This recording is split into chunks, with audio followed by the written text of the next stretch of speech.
Hello S ನಮಸ್ಕಾರ. ನಾನು ಶಿವಮೊಗ್ಗ ವಿರೂಪಾಕ್ಷ ಮಾತನಾಡ್ತಾ ಹೇಳ್ತಾ ಇದ್ದೀನಿ. 1000 ಗಾಯಕರಿಂದ ವಚನ ಗಾಯನ ಕಾರ್ಯಕ್ರಮ, ರೋಮಾಂಚನವಾದಂಥ ವಚನ ಗಾಯನ ಕಾರ್ಯಕ್ರಮ ನಾಳೆ ಅಲ್ಲಮ್ಮ ಪ್ರಭು ಫ್ರೀಡಮ್ ಪಾರ್ಕ್ನಲ್ಲಿ 9ನೇ ತಾರೀಕು ಸಂಜೆ 5:15 ಗಂಟೆಗೆ ಇದೆ. ತುಂಬ ಅದ್ಭುತವಾದಂಥ ಕಾರ್ಯಕ್ರಮ. ನೀವು ಎಲ್ಲ ಕಾರ್ಯಕ್ರಮಕ್ಕೆ ಬನ್ನಿ. ನಮಸ್ಕಾರಗಳು.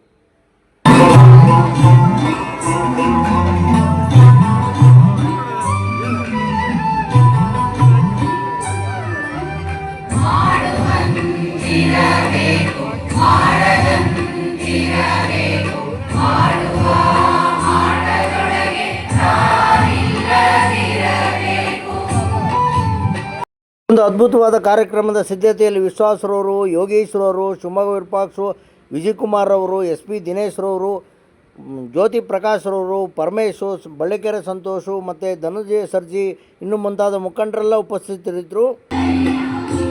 ಈ ಒಂದು ಅದ್ಭುತವಾದ ಕಾರ್ಯಕ್ರಮಕ್ಕೆ ಎಲ್ಲ ಸಿದ್ಧತೆ ನಡೀತಾ ಇದೆ. ನಾಳೆ ಬಂದು ವೀಕ್ಷಣೆ ಮಾಡೋದನ್ನು ಮರಿಬೇಡಿ. ನಮಸ್ಕಾರ.